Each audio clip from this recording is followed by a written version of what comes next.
You had the spark, the energy, the obsession. You started something and then it died. Why does motivation vanish just when you need it the most? You ever wonder why we keep talking about motivation? It's everywhere. Books, videos, coaches. Just get motivated, they say, as if that's the solution to everything. But let me ask you something. How many times have you felt that fire only to watch it burn out in days? How many times have you started something believing this time is different and still stopped? I've been there, and if you're honest, so have you. Motivation is like a spark. It's exciting, it feels real, but sparks don't build empires, sparks don't move mountains, they vanish if there is no fuel. You will solve the myth that motivation is the engine of success, but it's not. Motivation is a trailer, not the film, a taste, not the meal, a promise, not the process. It's the illusion that makes the journey look beautiful, but reality, it's long, it's quiet, it's repetitive. He who has a why to live can be almost anyhow.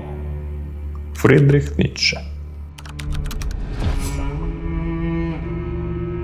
There comes a point where motivation dies, and that moment is where most people stop. But the few who don't, they meet something else.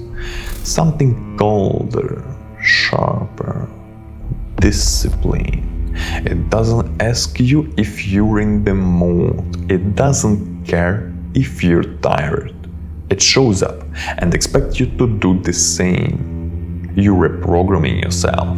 You're breaking your patterns. You're saying no to what feels good now to say yes to what matters long term. That's not motivation. That's war. We suffer more often in imagination than in reality. Seneca. Then something strange happens. After weeks, maybe months, you win, just a little. You make progress, you see change, you taste it. Success. And then obsession begins. You wake up thinking about it. You fall asleep with it in your mind. People call you obsessed. They say you're crazy. But that obsession, it's not weakness, it's clarity.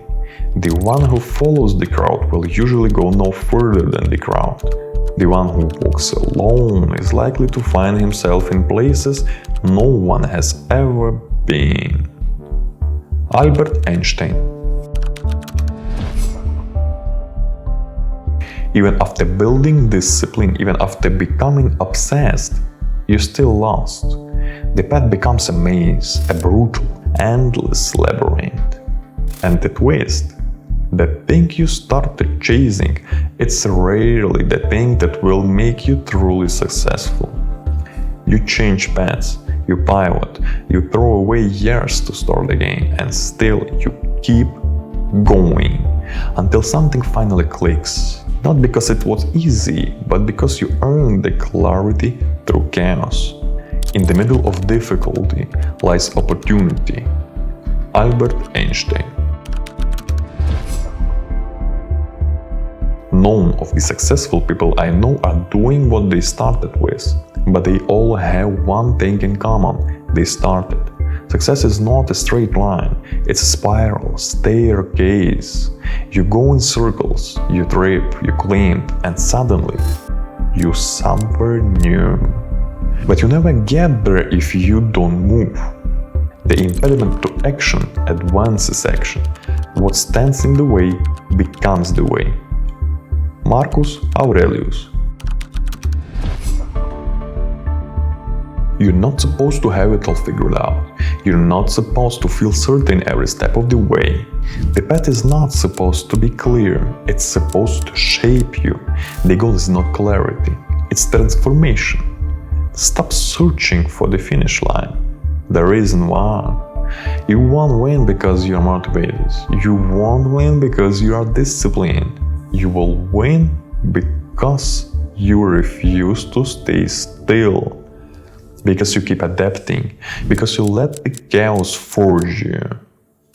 Become who you are. Friedrich Nietzsche. You want proof? Let's talk about someone you all know. Steve Jobs. When people think of him, they see the genius behind Apple, the visionary, the black turtleneck, the stage, the iPhone. But what most forget is that the first version of Steve Jobs failed. He was kicked out of every company he built. Why? Because obsession alone is not enough. Because discipline alone is not enough. And sometimes even your own creation is not your real destiny. After Apple, Jobs didn't quit. He didn't collapse. He built something else. Next, he bought Pixar. He explored. He wandered. And through that chaos, he returned. But not as the same man. He came back transformed, wiser, sharper, more dangerous. Apple didn't make Steve Jobs. Getting lost did. And that's what most of you are trying to avoid. The lost part, the spiral, the maze. But what if that's where your breakthrough actually lives? Sometimes life hits you in the head with a break. Don't lose faith. Steve Jobs. You are still trying to avoid the chaos, still waiting for the path to be clean, the plan to be perfect, the sins to be obvious. But there is truth that world doesn't want you to accept. Everything beautiful is born from chaos. Diamonds are made under pressure, stars are born in exploding gas clouds, and strong people are forged in fire. It's not the moments of ease that define you, it's the storms, the breakups, the failures, the losses, the silence, the confusion. You think you're lost? Good, still lost. Because in the silence, something is forming. And that something might be the most important thing you'll ever create. In chaos, there is fertility. They will sell you dopamine.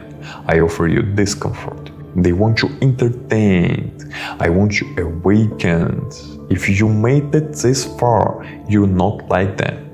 Subscribe, and next time we'll go even deeper. Not into motivation, but into fear, into failure, into power. I'm not here to inspire you. I'm here to unchain you.